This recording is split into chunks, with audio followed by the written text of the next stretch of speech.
A deadly fight. A kitchen knife plunged 3 inches deep into a man's chest. She said it was self-defense, but the details don't quite add up. Courtney and Christian's relationship was toxic. It was volatile and it was filled with dark secrets. The night Christian died, their Miami apartment became a crime scene. How did an argument spiral into a fatal stabbing?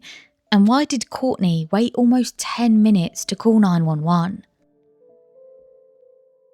This is REDRUM, stories about the true victims of crime. I upload on Mondays and Thursdays, so make sure you're subscribed so you never miss an episode.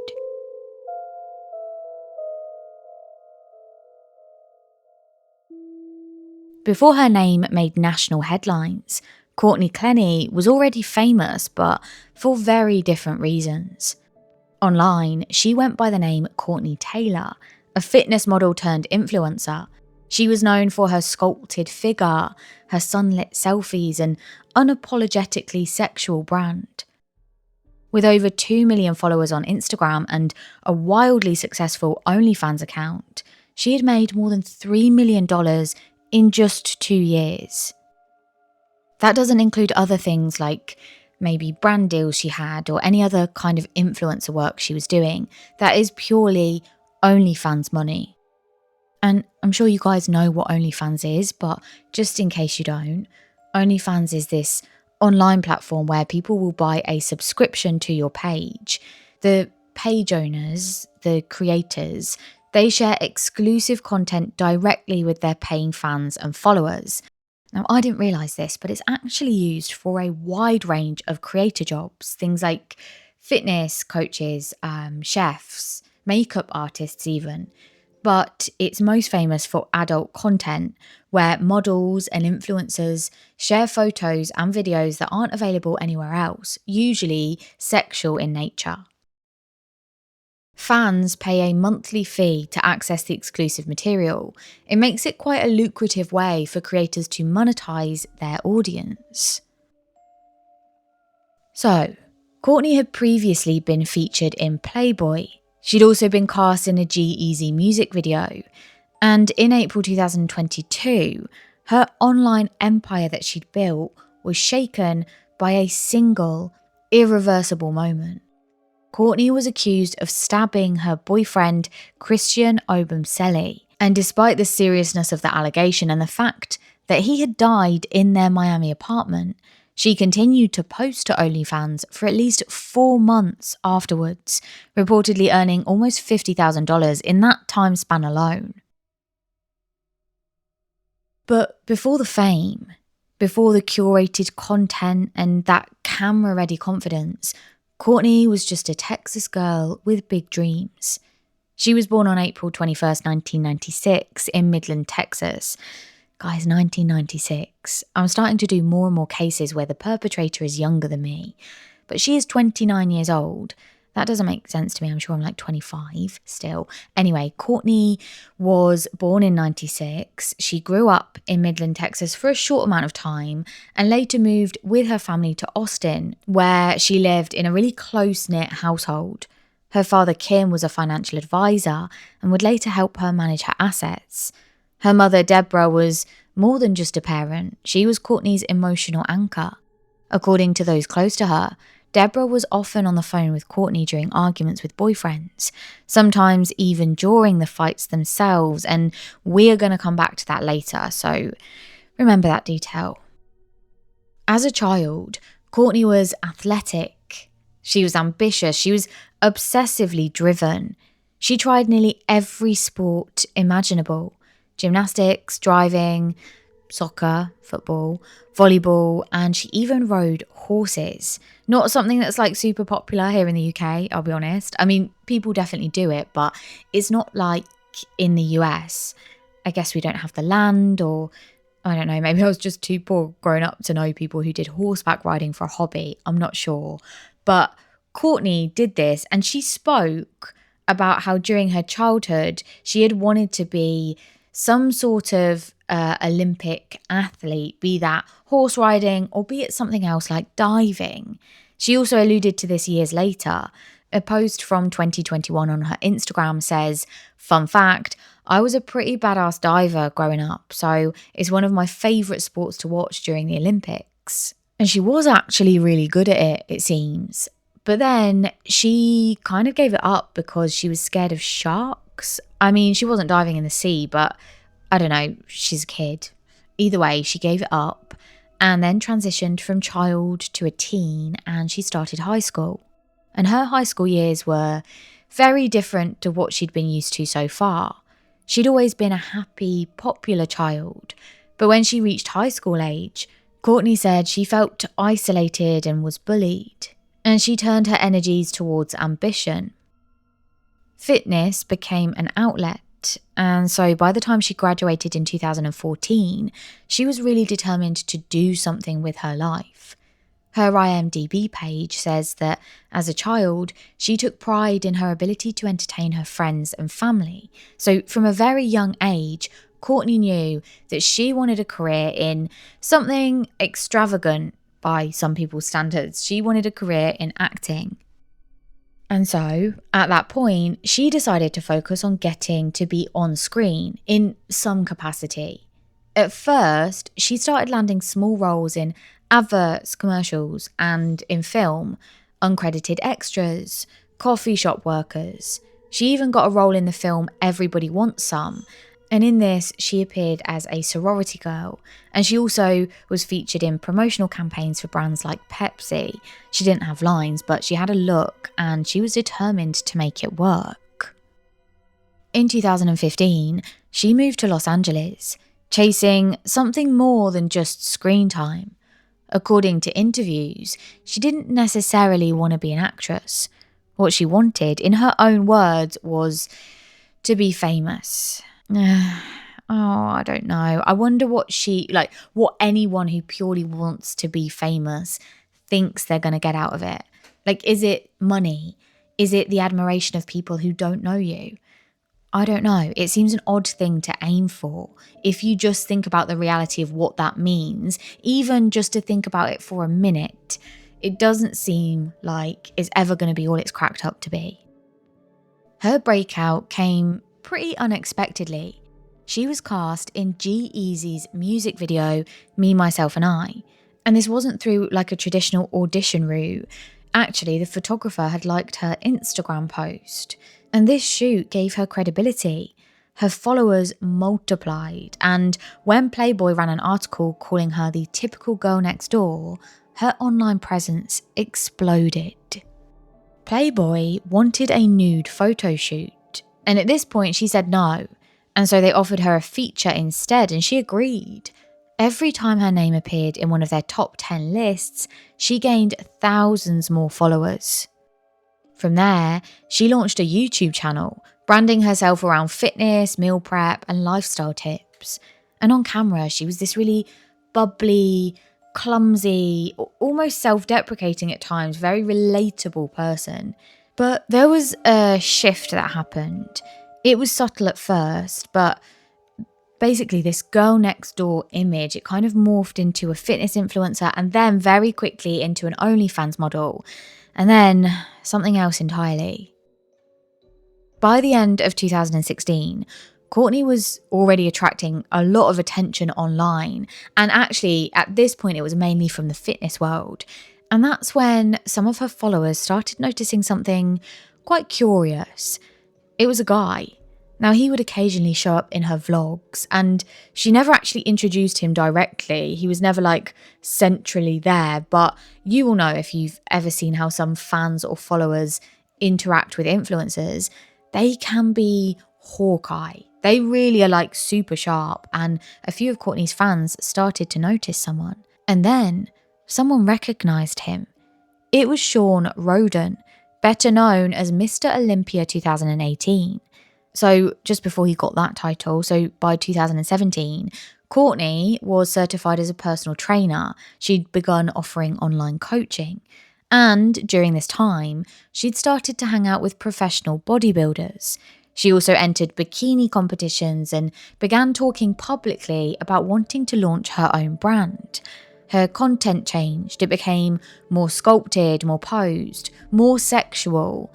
And this is likely how she met Sean, through her work in the gym and fitness space and wanting to kind of make a career out of what that could be. Sean was a massive name in bodybuilding, super successful, but in Courtney's videos, he was quiet, withdrawn, maybe even camera shy. Courtney always described him as sweet and chivalrous, but according to online speculation, and look guys, this is unconfirmed and alleged, I really have to say that, but there may have been more going on behind the scenes. Some internet sleuths claimed that Sean was already in a committed relationship with another woman at the time and had recently welcomed a child with her. It said that Courtney allegedly discovered this, and that led to a violent confrontation, one that left Sean with a broken jaw. Now, there's no official police report tying Courtney to that injury, and that version of events has never been confirmed, but it is a rumour that still circulates in certain fitness forums, Reddit, and it's cited as early evidence of her alleged aggression. If that rumour was true, it could explain why Sean never came forward or spoke out publicly. I mean, come on, we know the world we live in. Add on to that being a bodybuilder, and it's proper male ego, isn't it? That bodybuilder kind of outward appearance. Not always, but it might explain why. Certainly some people believe he probably didn't want to be seen as a male victim of domestic abuse. Years later, Sean would face some serious trouble of his own. In 2019, he was charged with sexual assault in Utah, charges he denied. And while he was never convicted, the fallout led to his suspension from the future Mr. Olympia contests. In 2021, Sean Roden died of a heart attack at the age of 46, not uncommon for some types of bodybuilders given some of the substances that are allegedly used in some competitions. Gosh, guys, sorry, I am going to be saying alleged a lot, and I mean, that will become really clear why later on in the episode, but just if you think I'm saying that a lot, I have to. And hopefully it'll become pretty clear what I think about this case towards the end. So, Courtney had, meanwhile, continued to grow her brand. And as time went on, she became increasingly open online, not just about fitness, but also about her sexuality, her identity, all of her experiences. And this is when some followers started really praising her for being just so honest about that. And it's what kind of ramped up her following. And of course, there were others who criticised her for oversharing. Now, again, very social media, you can't have fans or people who want to follow you and watch your videos without the expectation of some trolling. Even I get my fair share of trolling. I mean, I'm relatively small time, but most of the comments and emails I get from you guys are absolutely gorgeous. So don't be fooled. I am ever so grateful for your kindness, and the trolls really are the minority of people. But anyway, for Courtney, the unfiltered openness, that actually became part of her brand, something that fed both her social media growth and her OnlyFans success. And in podcast interviews, she was really bold and contradictory. She said she liked to be submissive in the bedroom, but not in life. That she wanted honesty in a partner, but also made it clear they had to be tall and muscular and rich. Her identity, both online and offline, was a moving target. From sorority girl, extra, to Instagram, to famous bombshell, from G-Eazy fan to eventually appearing in his music video, and then on to OnlyFans and millionaire status. To some people, she was a savvy, empowered woman profiting from her own image. And look, I do think it's every woman's choice what they decide to do. I really do believe that. And she saw a business opportunity with OnlyFans and took it. Absolutely fair enough. And we're going to talk about this in more detail, but it wasn't just that made her, quote, controversial. The adult industry, people working in it, is always going to have some controversy surrounding it. But I'm not here to get into those discussions, but we are going to get into the controversy of what else came up. There was this podcast that Courtney guested on, And one clip went viral after its release. She speaks very bluntly about, in fact, I'll just quote it in a second. To give you context, in March of 2022, Courtney appeared as a guest on a podcast called We in Miami. It's very light and comedic, I guess, and she is super confident, flirty, totally unfiltered. And this is part of the conversation that happened, so I'm quoting here. I'm Courtney Taylor and I do have OnlyFans for a living. You've got 1 million followers or something. 2 million. You look like the type of girl that only dates rich guys. Is that true? No, that's not true. I only date black guys, especially black guys. Especially black guys. Let me clarify. I only date rich black guys. Okay, rich black guys. There we go. And so you're toxic. Yeah. Anyway, I'm going to come back to that a little later on. So just pop a pin in that, but you can kind of get a sense of the kind of image that she is putting out there online of herself. Now, online, Courtney didn't go by her legal name. Instead, as we know, she used that name Courtney Taylor. And that was actually a stage name she adopted for her social media and OnlyFans presence. I was talking with a couple of friends about this recently. It's definitely not unusual if you're in any kind of public-facing industry, as an actor or an influencer. Even I do it, and I am small time. I use Grace Cordell, and I've done that probably for 15 years. Even all my family call me Grace now, but that's not the name I was given at birth. A lot of creators use alternate names or personas online, especially on adult platforms, to kind of separate their public image from their private lives. Courtney Taylor's OnlyFans bio described her as a full-time fitness model and foodie, living with her 2 dogs, Jessie and Ranger. And those dogs will come back a little later in the story too. And by all appearances, Courtney was thriving. She had these millions of followers, she had this luxury apartment in Miami now, and a devoted fan base. But behind the scenes, prosecutors would later allege that something else was going on. Something volatile, something dangerous. It was in 2020 that everything changed. So for context, that's right in the height of the first COVID lockdown.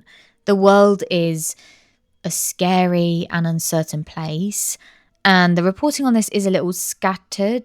I think, the best I can kind of piece together is that Courtney met Christian Obumseli, known to friends and family as Toby, but for the purposes of this podcast, I'm going to call him Christian. She met him in mid-2020 and they officially started dating in November of that year. And the information on that timeline is a little bit scattered, as I said, but either way, I don't suppose it really matters. It's reported that the two became inseparable almost immediately. And when Christian got back to Texas, he couldn't stop talking about Courtney. His family was stunned.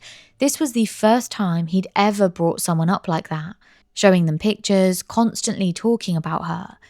Christian was originally from Dallas. He was born in 1994, same as me. He was 2 years older than Courtney. His family, much like hers, was tight-knit. His father worked as a technician, his mother as a nurse. Friends and coaches described him as a hard worker, generous to a fault, and relentlessly kind. His high school football coach said Christian always had a smile on his face and constantly offered help to younger players. Football had been his first dream. He earned a scholarship, transferred to Texas Tech, and majored in communication studies while exploring interests in engineering and business. By the time he met Courtney, Christian had started trading cryptocurrency and was eyeing a future as an entrepreneur. The pair moved in together in 2021, first in Austin, Texas, and then later to Miami. Courtney's Instagram post from January 13th, 2022 says, "Surprise, I moved. Took a little break to get settled into the new year, but I'm ready to attack 2022 in one of my favourite cities." So anyway, the pair had moved into this luxury high-rise apartment in Miami. And when I say luxury, I mean it. It's 53 floors, private lift, waterfront views. They lived on the 22nd floor and the rent alone was reportedly $10,000 a month. and the apartment was in Courtney's name only. Christian reportedly didn't mind Courtney's OnlyFans career. In fact, he supported it. He even offered to help her with her work if she needed it. His family, who were reportedly traditional Nigerian Christians, accepted Courtney with open arms, even though her career was, non-traditional. Oh, and a slight side note, Courtney actually never told her own parents the full truth about her OnlyFans, how she was getting her money. They believed that she made her money through modelling. And to an outsider's view, this couple were living the dream, but friends quickly noticed that something was off. The couple had become so entangled with each other that they barely socialised. And you know how it is when you get into a new relationship. Well, I certainly did this. Sometimes you become all about the other person for the first little while, but that does usually peter out pretty quickly and you revert back to seeing all your friends and family from before, and it becomes a much healthier balance. But that didn't seem to be the case with Courtney and Christian. Friends joked that the two had become hermits, and when they did show up in public, there were red flags. Friends, reported that they would often have public arguments, like when they were out for dinner or at parties, public meltdowns, and sometimes those fights allegedly turned violent. One of those examples that kept coming up again and again in the source materials was during a trip to Las Vegas in 2021. They stayed at the Cosmopolitan, a luxury hotel known for its rooms having private terraces and breathtaking views. An average Saturday night here is going to set you back about £500. So the couple lounged by the pool, they got matching tattoos, but then something shifted. After a day of drinking in the sun, Courtney and Christian returned to their hotel room for a nap, and that's when they started arguing. Courtney reportedly asked, "Do you hate me?" Christian replied, "No, but I'm disappointed with how the trip's gone." Pretty normal relationship stuff, maybe. But what followed was an explosive fight. They screamed at each other, things were thrown, the hotel room was left trashed. Courtney, interestingly, was the one who called security. She told them she didn't feel in danger, but she did need help de-escalating the situation. When police arrived, both were separated and questioned. Body cam footage shows the hotel room in a complete mess. There's clothes everywhere, there's furniture just completely out of place, food everywhere. During questioning, Courtney admitted that she'd thrown a glass at Christian's head in anger. It missed, but that admission was enough. She was arrested and placed on a 12-hour hold for domestic battery. As she was being taken into custody, Courtney panicked. She told officers, "There's so much I didn't say because I didn't want my boyfriend to get in trouble." She then asked if she could have a hug from Christian. She complained about a UTI, said she was on her period, asked for her vape, and at one point said she needed to use the bathroom. Now, despite her arrest, no charges were ultimately filed. Now, this incident has been interpreted in two very different ways. As with a lot of this case, there's some conflicting reporting. And that is because what I mentioned earlier about having to keep saying allegedly is because there hasn't been a trial yet. But remember, this all happened back in 2022, so it's been a while, and I will get to that later. But anyways, as for this incident, some people say that throwing the glass and getting arrested, that's proof of Courtney's pattern of abuse. But her defense team argues the opposite. This shows that she was trying to protect Christian, who they claim was the real abuser in the relationship. They said she minimized his behavior and kind of took the fall because she was scared. At this point, all we know for sure is this. The police were called, Courtney admitted to throwing the glass, and whatever was happening between them was bad. And after that Vegas trip, things only got worse.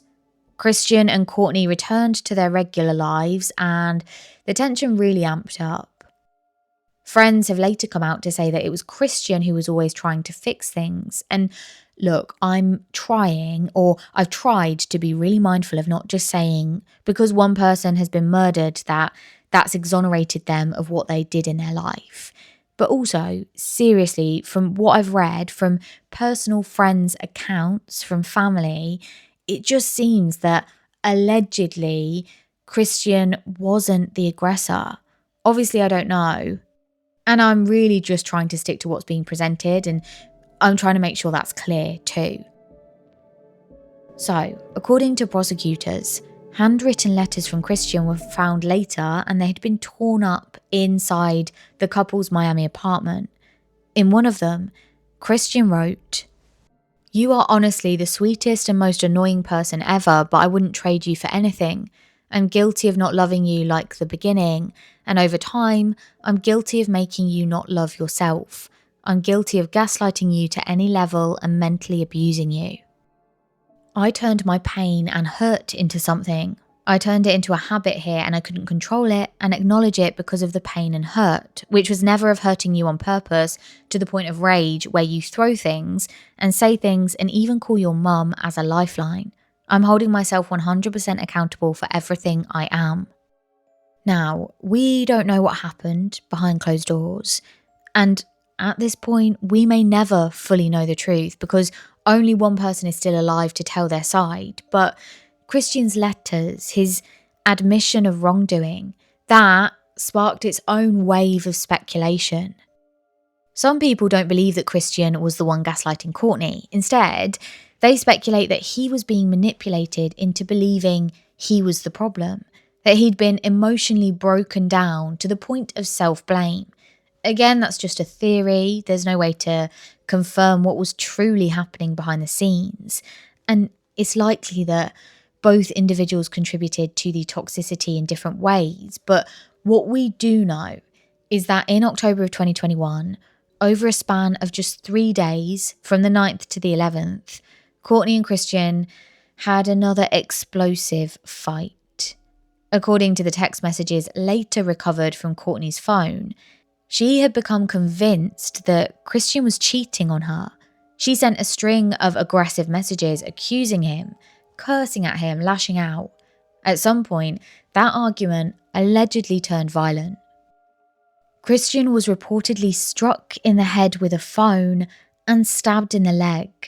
In a text to Courtney afterwards, Christian wrote, "The crazy thing about all of this is that yesterday, when you fucking stabbed me in the fucking leg, and you saw how bad it was hurting me, and I couldn't even walk, I couldn't do shit, and you were telling me, I wish I could just take your pain away. I wish it was me and not you. The next morning, I still woke up happy, and I still gave you a good day, even though my leg was hurting because you stabbed me. So you're telling me you can't do the same thing the next day for me and say, shit, whatever happened last night is last night. Today's a new day because that's what I do for you." And in Courtney's response, it's quite telling. She's not denying stabbing him in the leg. Oh, this is just, I don't even know what to say. So after that, instead of leaving the relationship, which you might think Christian might do, but we know there are many reasons why he might not have felt able, like he wanted to do that. Anyway, instead of leaving, he got a tattoo. He got Courtney's name inked across his chest. It might seem unthinkable. Like, why, after being stabbed in the leg by Courtney, would Christian do that? But in the world of allegedly abusive relationships, that kind of response isn't unusual. Psychologists call that trauma bonding, a cycle where violence is followed by affection, creating a distorted sense of loyalty and love. Victims often cling to these good moments. They're desperate to believe that things will get better. And in the emotional control, fear of escalation and that kind of deep self-doubt that abuse can breed, and a grand gesture like a tattoo, that starts to look less like devotion and more like survival. Christian wasn't weak. He was potentially caught in something powerful, manipulative, and ultimately fatal. And you guys know this, but men who experience domestic violence often face even greater stigma and self-doubt than perhaps a woman might. Many don't even recognise the abuse as abuse until it's far too late. I mean, it makes sense. Women are much more likely to be the victim, so the understanding around men as victims just isn't well documented or known. More text messages came out later, speaking of Courtney's alleged physical aggression towards Christian and how it had escalated. After arguments, Christian would send her texts documenting his injuries. Now I have a lump and I'm bleeding. I'm throwing up. I got a mild concussion and I have anxiety. I slept in the restroom and I think I got a mild concussion and I'm lost beyond words. Courtney's response was, I'm sorry for hitting you in the face, in the back of your head and spitting on you. Is that right? No, you piss me the fuck off. But I still love you. On February 1st, 2022, the couple allegedly planned to buy cocaine. By the end of the day, according to prosecutors, Courtney was both intoxicated and high. Christian was downstairs in the kind of shared lounge area of the apartment building watching football when Courtney began texting him. The conversation reportedly escalated into an argument. They started yelling at each other. Witnesses would later say that Courtney became physically aggressive. One neighbour allegedly filmed part of the altercation on his phone. Another, watching from 12 floors above, said he could hear them screaming. And at one point, Courtney allegedly threatened to jump into the bay below. Christian suffered visible injuries to his face and he ended up going to the hospital. While he was being treated, Courtney texted him, "Hopefully this will give you time to think about your actions. Enjoy your time at the hospital." She also texted him instructions about what to say to the doctors. "Tell them your side and I'll tell them what happened, Christian." Christian responded, "I'm not saying anything. I'm going to say it's a football accident." Later he texted again, "I was in the hospital looking forward to seeing you and you go drink and leave with somebody else. When your boyfriend is passed out on the bed getting stitched up because I lost so much blood." In the days that followed, Courtney's tone shifted, which we've seen from Courtney time and time again. She began to apologise profusely. Through text messages, she told Christian, "I love you so much. I should have been at the hospital with you. I should have slept with you. I have always loved you. I feel extreme sadness, regret, humiliation, and I'm just so sorry for hurting you." Oh, that last bit just feels like a kind of political speech. It doesn't feel real. It doesn't seem genuine. And that kind of messaging is part of what experts call the abuse cycle, which I guess we spoke about a little bit before. First comes the violence, then the apology, then the love bombing, and then the pattern starts all over again. Some people believe that is why Christian stayed, that despite everything, he believed she loved him and that things could still change. The couple mutually agreed to continue working on their relationship, deciding to move on from the fight, but looking through things that have been retrieved from Christian's phone, what you notice is something that shifts after that incident. He actually starts recording their fights in secret. He'd film using his phone in his pocket or leave text messages that expressed concern over how violent things were getting. And prosecutors would later argue that he was building a trail of evidence, something to show how things were escalating. In February 2022, Christian and Courtney got into another physical altercation, and this time he recorded the audio from his pocket. From the context and online reports, here's what's alleged to have happened. They were spending time with friends when Courtney got into some kind of argument, maybe more of a disagreement, with one of their mutual friends. We don't know the details, but Christian ended up siding with the friend. And anyway, the couple then leave and they're more in private. It's hard to know exactly where they are, but we hear Courtney basically threatening to end her own life. And the argument really ramps up. Christian's kind of trying to calm her down, get her to come with him, get to the car. He even says, "Please just come back, your dogs are waiting." There's more conversation, but eventually Courtney runs off.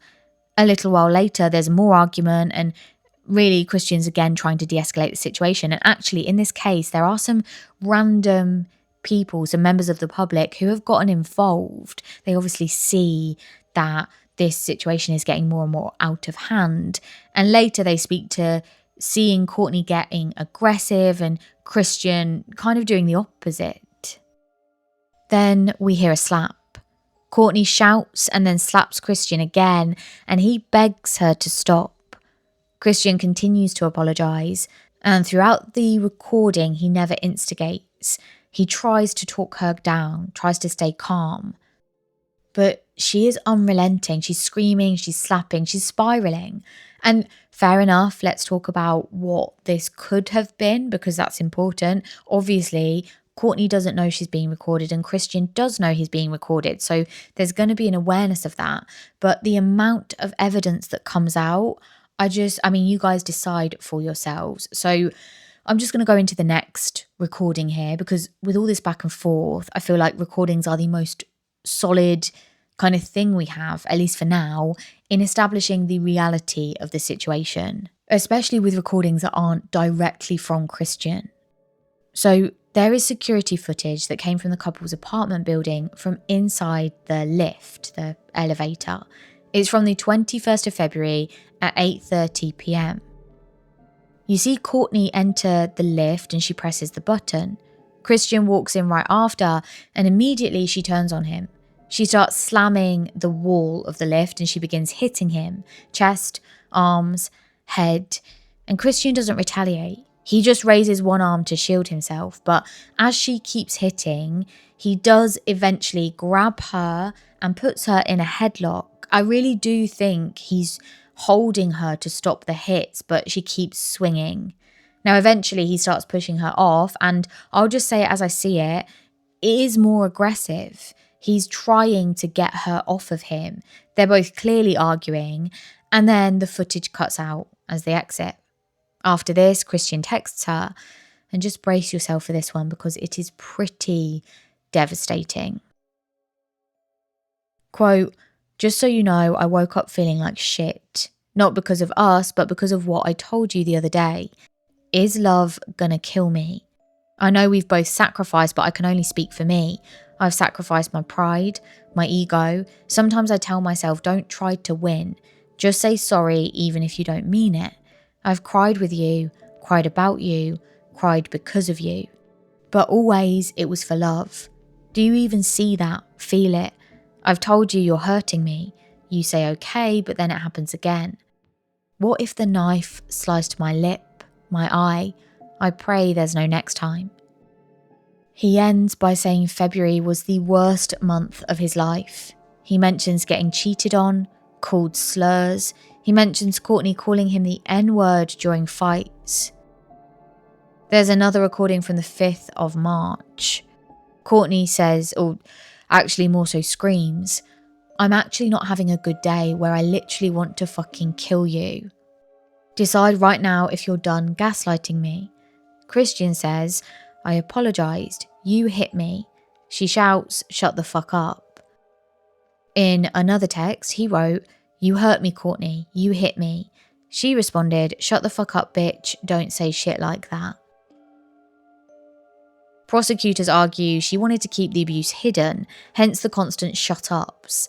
The defence attorneys say Christian exaggerated his victimhood and ignored his own faults, but I don't know, this man's been stabbed in the leg. He's physically hit numerous times, come out with what is possibly concussion. I mean, there's a lot there. And we're really ramping up even more so now, which I know probably doesn't feel possible, but it is. So another recording captures Courtney screaming. Very basically put, it seems that she's angry because Christian said hi to one of her friends during a bike ride and didn't tell her. "You wanted to fuck her." Christian, "I was on a bike ride, she waved, I said hi, I forgot to mention it." Courtney, "You are a fucking N-word." Courtney then kicked Christian out, which, to be fair, she can do because she's the leaseholder on this mega expensive flat. But with nowhere to go, Christian began reportedly sleeping in public spaces inside the building. And this is reported in various sources. A lot of people have spoken out about this, especially people who worked at the apartment complex. And then, during the early morning on April 2nd, 2022, Courtney comes down to the lobby because she's locked out of her apartment and Christian is already sleeping there. She walks back into the lift. Christian approaches her and Courtney raises her hands in front of her like a stay away gesture. And this is where things shift. And actually, security end up calling the police on Christian. They knew he'd been sleeping in public areas of the building, which is not allowed in this apartment complex. So that's one reason they call the police. But beyond that, one of the employees said that they saw Christian charge towards Courtney and generally Christian's aggressive demeanour. Now, that particular part has been reported in different ways. That charge towards Courtney is also reported as him walking towards Courtney. So it's really difficult to know what the truth of the situation is. And this is the first bit of reporting that I'd seen on this side of things, so it really stuck out. And absolutely, I'm not going to defend Christian's behaviour here. We don't know what went on behind closed doors, not really, but we do know that this is the first real bit of documented aggression we've seen from Christian. When police arrived, Courtney said Christian slept in the elevator room, on a sofa, which she described as stalking because he wasn't supposed to be there, and she said she wanted a restraining order. Police asked her why she felt so unsafe, but she didn't clearly answer. She just said she wasn't comfortable. Later, when asked how their fights usually started, Courtney said she didn't know and she didn't want to remember. Courtney and her defence argue that she was protecting Christian, avoiding details, not wanting to remember, trying to shield him. And I do just want to say here too that Courtney had visible bruises on her arms and on her legs, but police didn't search for more injuries, so we just don't know what they were from. They also noted Courtney seemed heavily intoxicated, but was still compos mentis. She's still able to talk and communicate with the officers. The prosecution believes that she was hiding her own abusive behaviour, or that things are far more complicated and she wasn't the innocent victim she was trying to portray at this point. And then, on the 3rd of April 2022, a call comes into 911. The recording is haunting to say the least. And I'm going to quote it because it's not a very clear recording, but it's easily accessible. You can find it online anywhere. So we hear Christian say, "I can't feel my arm, I can't feel my arm." And Courtney says that her boyfriend is dying from a stab wound. The dispatcher tries to get Courtney to focus on giving their address. But Courtney is distracted. She keeps apologising over and over. Eventually, Christian gives the dispatcher the address himself. And minutes later, emergency services arrive. Christian is rushed to hospital, but he's pronounced dead. He was just 27 years old. He was so young. And the wound was just above that chest tattoo Christian had gotten of Courtney's name. The stab wound to his chest was 3 inches deep. Guys, I just listened to an episode of Seeing Red with Mark and Bethan, and they did the case of the murder of Scarlett Vickers by her dad, Scott Vickers.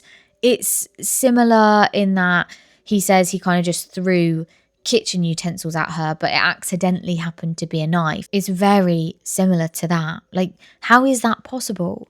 And in our case, a 3-inch deep wound.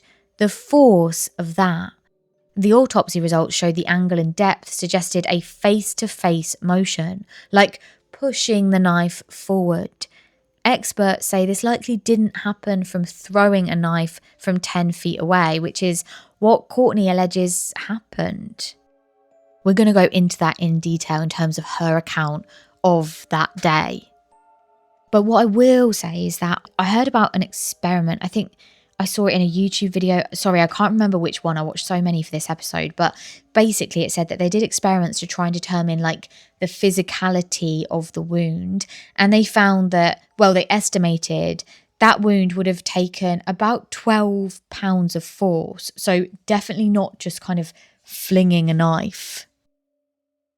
So guys, I am going to get into the detail of what happened that day, allegedly, but what I just have to reiterate here is that Courtney's trial has still not taken place. I know I briefly mentioned that earlier, so I wanted to give you a bit more detail, just so you know why, and also have the context that most of the timeline of that day comes pretty much from Courtney's police interview. So, in terms of the trial, why hasn't Courtney's case gone to trial yet? It's quite complex.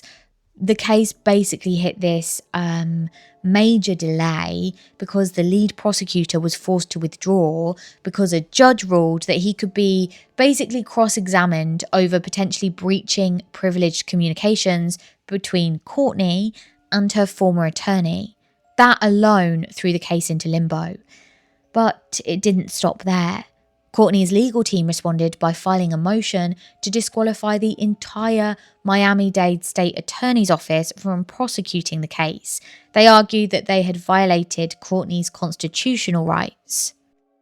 And while all of that has been playing out behind the scenes, the court has been stuck in procedural hearings, sifting through evidentiary disputes, motions, and privilege issues, rather than actually setting a trial date.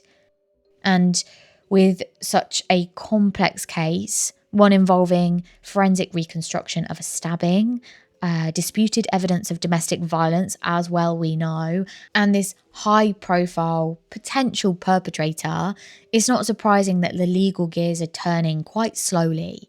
And until those issues are resolved, there's not going to be an official date for trial. As for now, Courtney's next court appearance is scheduled for August 13th, 2025, so 2 weeks from the day I'm recording this. And that is a status hearing where the judge might finally address the unresolved motions that have kept this case in limbo. So, with that in mind, here's the information we have about what happened that day. Again, from Courtney's police interview and some other sources too. It's a Sunday, April 3rd, 2022. The morning starts off peaceful. We know the couple had a very complex and volatile relationship, but by all accounts that morning, they'd made up. Videos from Christian's phone show them having fun, dancing, lip-syncing to music. Their dogs are with them. Later, Courtney posts a photo on OnlyFans, and it's seemingly from a plastic surgeon's office, but most likely that was a scheduled post and not actually from that day, so kind of irrelevant, but if you see that or knew about that, that is why. Later, Courtney does laundry and watches a true crime video. She gets hungry, so decides to grab a Subway. Christian offers to get food for both of them, even speaking back Courtney's order before leaving. Courtney doesn't remember if he walked or biked. The trip should have taken between 12 and 30 minutes total. Christian leaves around 3:55 p.m. He's seen talking on the phone in the lift, not with Courtney. While he's gone, Courtney checks his location on Find My iPhone. She finds it's turned off.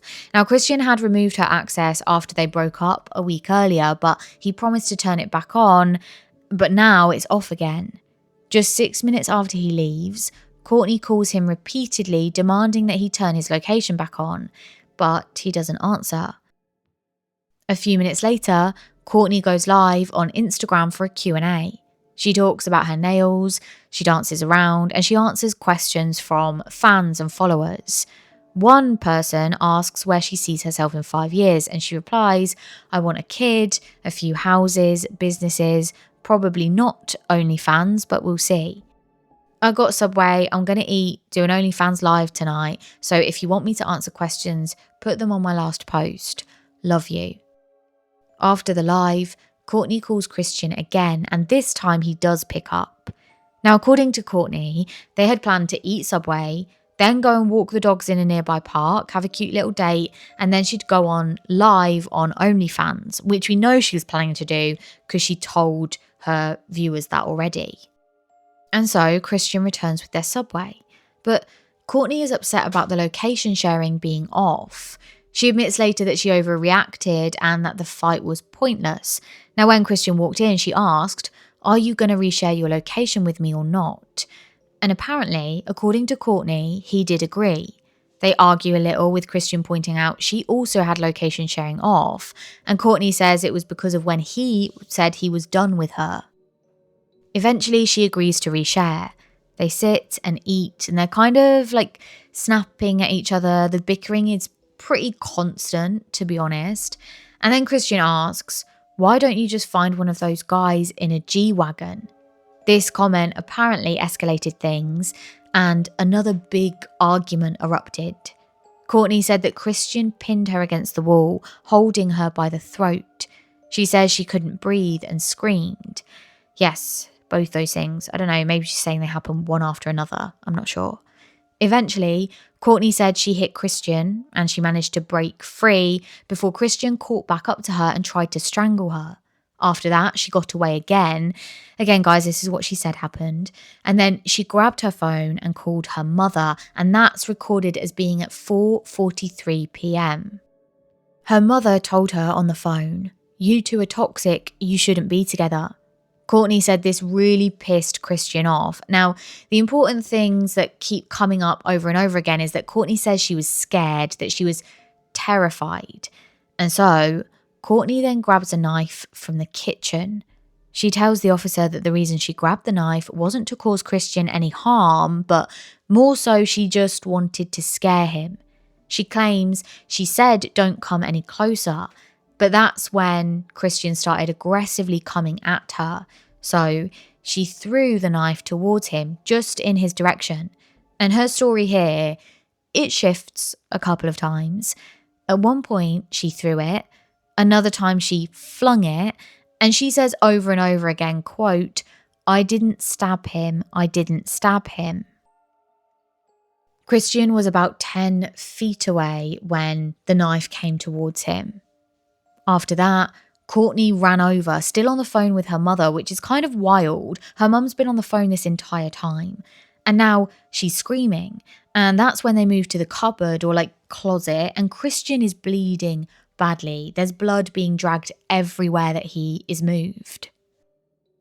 She said the knife came out of his chest, but to be honest, how it actually comes out of his chest, I don't know, because she actually says, quote, "If you watch Game of Thrones or anything, you know not to pull it out." But either way, the knife is no longer in him. But the knife had cut an artery, and so the bleeding was unstoppable and it was heavy. At around 4:46 p.m, other residents called security to report loud shouting and a domestic dispute. At 4:49 p.m, Courtney's current phone call, the one with her mother, gets disconnected. Courtney calls her mother back and then finally hangs up at 4:56 p.m. So, and this is bloody wild and weird and inexcusable. What is going on with Courtney? I do not know. It has been 10 minutes since the stabbing. It's only then at 4:57 p.m. So maybe, I don't know, 11 minutes after the stabbing-ish, Courtney finally hangs up on her mother and calls 911. But even as emergency services arrive and Christian is taken to hospital, we know that he succumbs to his injuries and he's pronounced dead. And oh God, so Christian's family obviously had to be informed that he had died, but the way they found out, basically Christian's family, none of them knew about all of this. His mother got a phone call while she was at work, and the number she didn't recognize it. So she answered it, and it was the medical examiner. The examiner was calling her to ask if she consented to organ donation. But she was like, "What are you talking about?" Because at this point, she had no idea that Christian was dead. After that, Christian's family obviously wanted to know what the F was going on, and they kept calling detectives, repeatedly asking them questions, wanting some clarity, but they were reportedly less than helpful. And actually, not long after his death, one of the investigating officers called Christian's mum back, but it was just to tell her that they were treating this as a case of self-defense. Devastating, and something the family wholeheartedly believe just is not true. And there is some controversy over the events of the police interview too. So Courtney did try to get a lawyer, kind of. The thing is, she said she needed to talk to her dad so he could get her one, but she never outright asked for one. But anyway, after she told the officer what I just told you, that whole account, after that, they actually let her go. And to be honest, after the initial shock and the news of Christian's death had been revealed to Courtney, things kind of, from an outsider's perspective, they kind of went back to how they'd been before. Courtney resumed posting on OnlyFans. So after Christian's death, for the next few months, we know what I spoke about at the beginning, she earned almost $50,000 from OnlyFans. In June, Courtney quietly left Miami and returned to Austin, Texas, to be closer to her parents. She purchased a $1.35 million home in the upscale Bee Cave area, and she transferred $1.5 million to her father's bank account to manage on her behalf.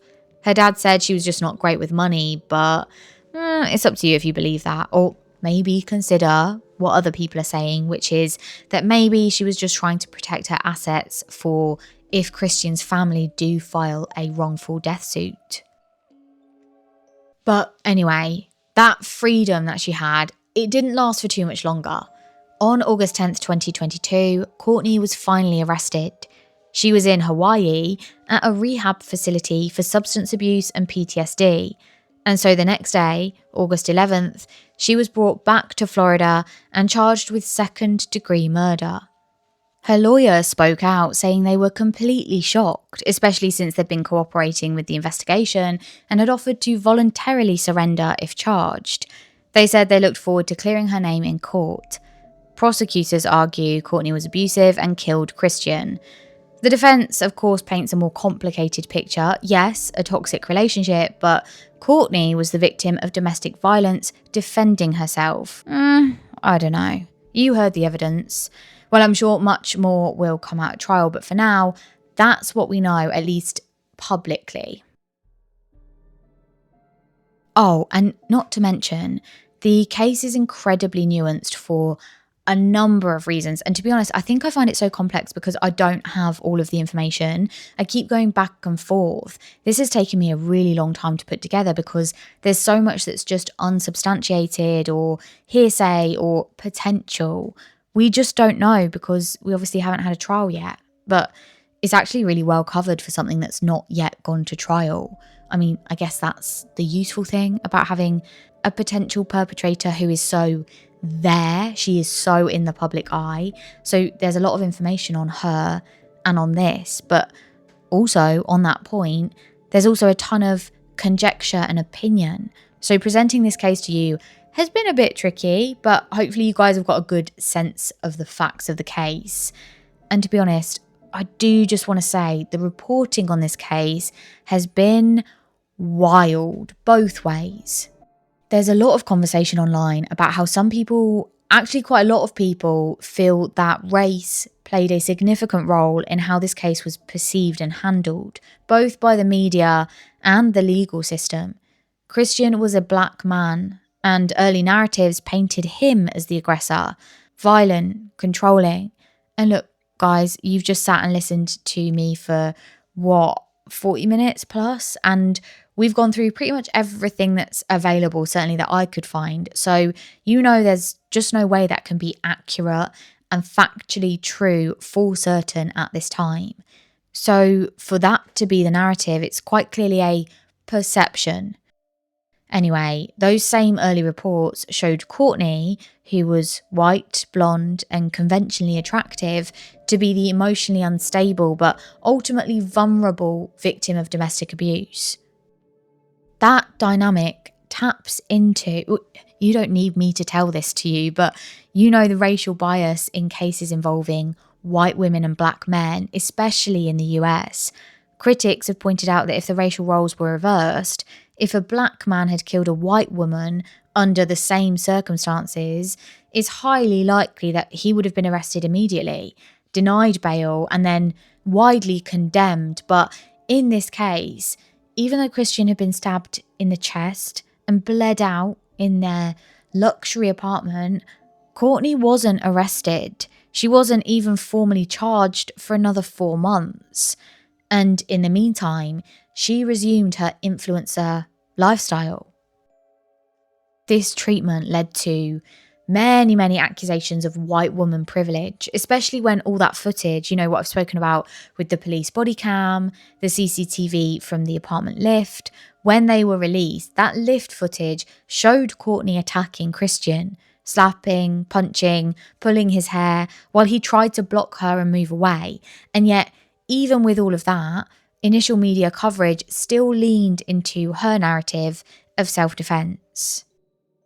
And actually, there's something I sort of briefly spoke about it earlier, but something I just want to touch on with regards to like how the media and public saw this case, certainly initially.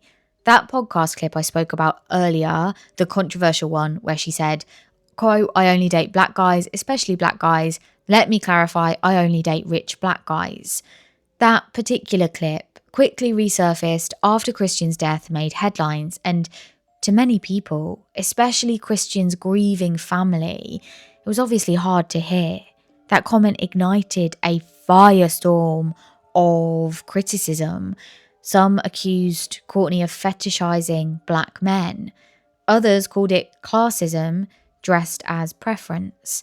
And with her massive following, opinions on Courtney were very polarized. People either idolized her or they hated her. So, Courtney is still behind bars. Obviously, her legal team are saying that this was self-defense, and Christian's family are saying no way. So, as I mentioned earlier, this case is taking some time. The legal process has been long, and I will do an update when the trial is done. So in the meantime, I would love to know what you think.